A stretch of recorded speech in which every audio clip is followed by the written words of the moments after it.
Season's greetings and happy Thanksgiving. I'm your host, Dr. Wolfula, and since it's Thanksgiving, appropriately I have a review of Eli Roth's new film, The House with a Clock in Its Walls. Starring Jack Black, it tells the story of a young boy who lives with his enigmatic uncle who inhabits a house that surprisingly has a clock in its walls, and things get stranger still when— Sir, you're supposed to be reviewing Eli Roth's Thanksgiving. Oh, right, shit. I feel like a fucking idiot now. Thanks, man. Don't blame me. You were gonna look even more like an idiot if you spent the whole video reviewing a 5-year-old Jack Black movie. Well, maybe nobody would have noticed. Okay, believe whatever you want, sir. Just forget about that house with a clock in its wall thing, folks. It was just a gag. I'm really reviewing Eli Roth's brand new slasher flick, Thanksgiving. A film that had kinda sorta humble roots as a fake trailer and Grindhouse, the Tarantino/Rodriguez double feature of Death Proof and Planet Terror. As a throwback to the experience of watching an exploitation flick double feature from the 70s, part of Grindhouse's recreation involved fake trailers that played before the features. And Nicolas Cage as Fu Manchu. One of which was Eli Roth's Thanksgiving, a trailer for a slasher film that did not exist that riffed on the early slasher trend of turning holidays into horror films. Prepare to have the stuffing scared out of you. Despite Grindhouse being financially unsuccessful, its cult success led to some of the fake trailers becoming real movies eventually. Rodriguez's Machete became a couple of films, disappointingly not about an uncle who makes spy gadgets, and Hobo with a Shotgun, an entry in a contest to be featured as a trailer in Grindhouse, also became a real film starring the late Rutger Hauer. Eli Roth's Thanksgiving seemed like it would obviously graduate from fake trailer and join the real movie club, but it languished in development hell for over a decade due to Eli Roth's schedule and figuring out an actual script for the movie, which is somewhat weird because slasher movies aren't really that heavy on narrative, and getting a little ahead of myself here, the final film story isn't next level. But you know, the original Thanksgiving trailer has very little indication of any story at all. The whole point of Grindhouse's Thanksgiving trailer is it's only the best parts of a slasher movie, the killings. Thanksgiving. The killer is mostly unseen, briefly glimpsed dressed up as a pilgrim. Besides that, the holiday and the kills, there's not a whole lot to go off of, and there's a lot of places it could have gone, figuring out all the connective tissue surrounding the deaths seen in that 16-year-old trailer, and have the final film meet expectations at the same time. You'll come home for the holidays in a body bag. So does Thanksgiving meet expectations, or is it just another Thanksgiving turkey? It is going to be a very happy Thanksgiving. Well, that really depends on a certain factor that makes or breaks this film for some fans of the original trailer. On what that is, I'll explain in my review of Thanksgiving. But first, I have a message from my sponsor, me.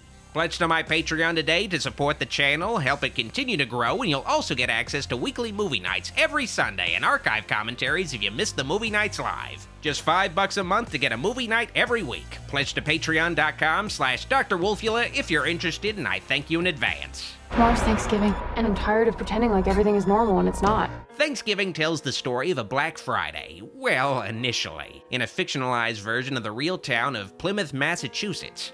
In the late hours of one fateful Thanksgiving, a local retail store called Right Mart hosts its annual Black Friday sale, and after the insane crowd is riled up by rambunctious teens who sneak into the store early, the crowd of shoppers violently breaks into the store, and in the middle of the havoc, a security guard is crushed to death, and the wife of a store employee gets her neck snapped and scalped by the careless use of a shopping cart, and, one of the teens gets his arm broken. But he was a star baseball pitcher. Oh no! Will he ever recover?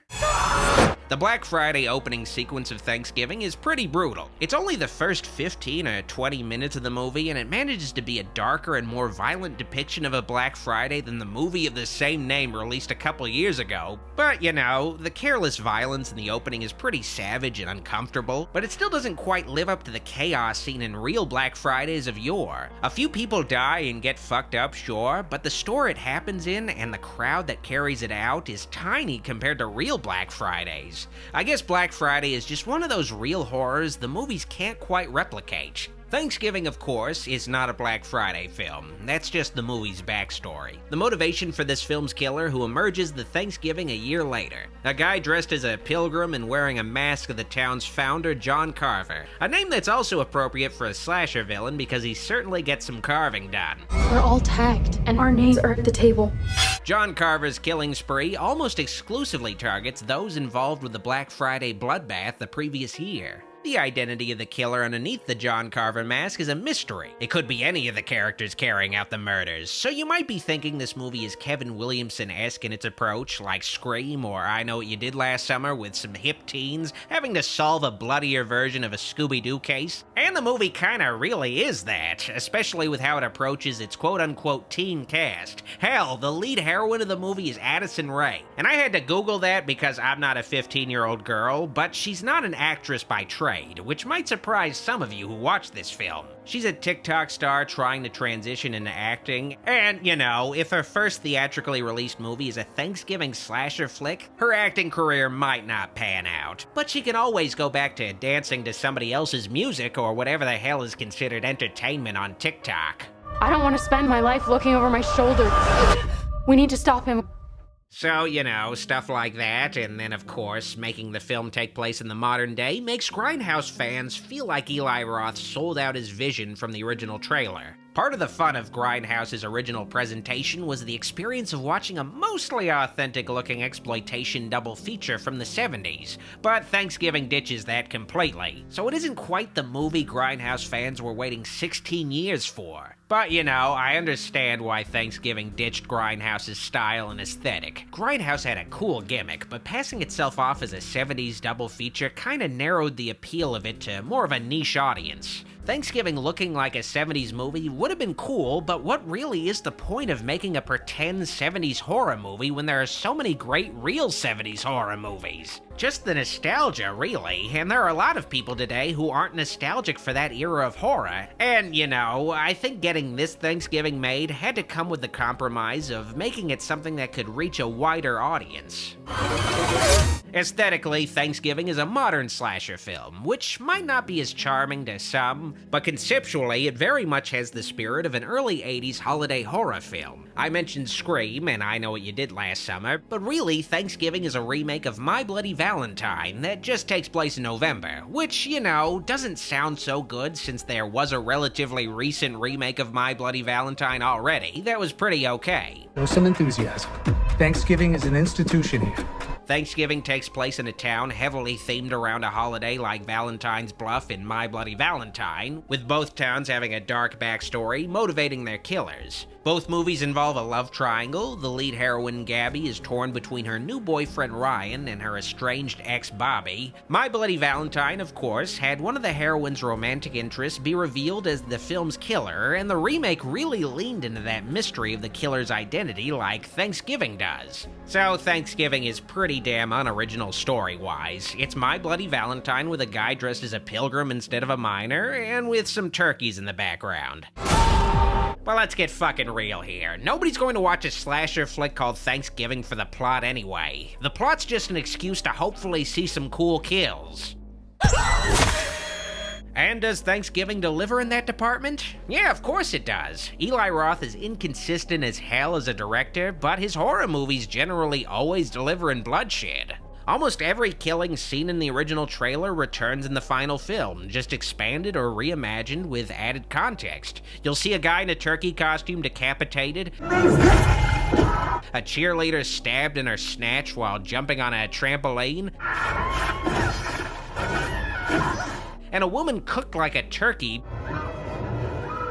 But most of the killings in the movie are brand new, of course, and well done, but admittedly the best kills in the movie are the iconic ones from the original trailer. The kills are pretty vicious and creative in Thanksgiving, lovingly brutally rendered by its dedicated effects team. But, you know, it's a slasher movie as made by Eli Roth, so there's gonna be some kinda gross details to the gore that might not be for everyone. You'll see a woman with her face stuck to a freezer door, and she has to rip the skin of her face off the door to get get away from the killer, and that kind of thing can be a little grosser than how the characters actually die. Try to avoid eating before or while watching Thanksgiving, which is kinda ironic to say. I could handle the movie's gore just fine, mind you, but some of the stuff was pretty gross to look at, admittedly, which should sound good to a hardcore gore fan, unless you're more of a Faces of Death kind of gore fan.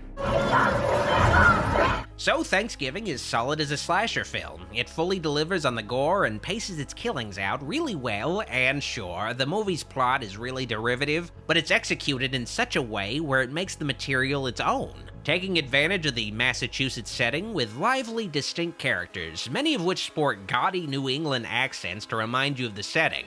Even between killings, I was never bored watching Thanksgiving. It was fun to watch throughout. Admittedly, while the film delivers fully on kills, it avoids going all in on its exploitation roots. Namely, there's very little in the way of sex and nudity in Thanksgiving. There's more of that in the original trailer than the actual 100-minute long movie. It just sort of says something about movies today. You can murder as many people as you want, sure, but try to avoid showing titties. Even in a horror movie, it's kinda weird. Admittedly, though, the internet exists, so anybody can just watch porn if they want to see some tits, but I'm surprised Thanksgiving didn't go all in on embracing the sleaziness of 70s and 80s slasher flicks. As the Great Turkey once said, there are no nice tits, bitch, in this movie. Nice tits, bitch. Thanksgiving is also slick and polished in its presentation, but it does lose some of that quick and dirty, amateurish feel of the earlier slashers. Also, I was decently engaged with the movie's mystery, but without spoiling it. I could tell who the killer was going to be pretty early on, and the suspects the film was presenting were obvious red herrings. The movie does the shitty thing Scream sequels tend to do by withholding information about a character so you don't know what their motivation could be until the killer actually tells us it, but even then I still fucking knew who was gonna be just because the movie tries so hard to give every other character a motivation but the character who turned out to actually be the killer. Thanksgiving is a solid slasher, but it does totally fall apart in the final act, becoming much more disjointed and somewhat abstract, with the killer doing the stupid-ass monologue explaining their evil plan and motivations that Scream killers always do, instead of just fucking killing the last character, and who the killer is revealed to be is sort of nonsensical even though it was predictable. They don't offer enough to explain why they're going out of their way to carry out their complex revenge scheme dressed as a Scooby-Doo ghost pilgrim, but I do appreciate that this movie plays its ludicrous ideas totally straight. Part of the humor of Thanksgiving is how seriously a killer pilgrim is treated. So, you know, the plot of Thanksgiving is pretty weak, and it kind of feels like they gave up with the third act, but it's still a fun slasher movie with some pretty cool kills. It's not trying to pretend to be a movie from the golden age of slasher flicks, and that's fine with me. If I want to watch a 70s slasher movie, I can watch a real one. If you can look beyond the film abandoning its grindhouse roots and take it for what it is, I think you can have a really good time watching Thanksgiving too. If you're in the mood for a solid new slasher film that's not pretending to be something it's not, I give Thanksgiving a knife and a turkey out of a knife and a pussy. Let's see. The thing I'm most thankful for is having goulash in my life. Aw, thanks, sir. So I can have somebody to beat the living shit out of. Ah! If you liked this video, like it, and if you loved it, click the subscribe and bell buttons for more vids. I'd also like to thank these fine folks pledged my shout-out tier on Patreon for all their kind support. Videos like this wouldn't be possible without all their help. Thank you for watching, see you next time. Dr. Wolfula signing out.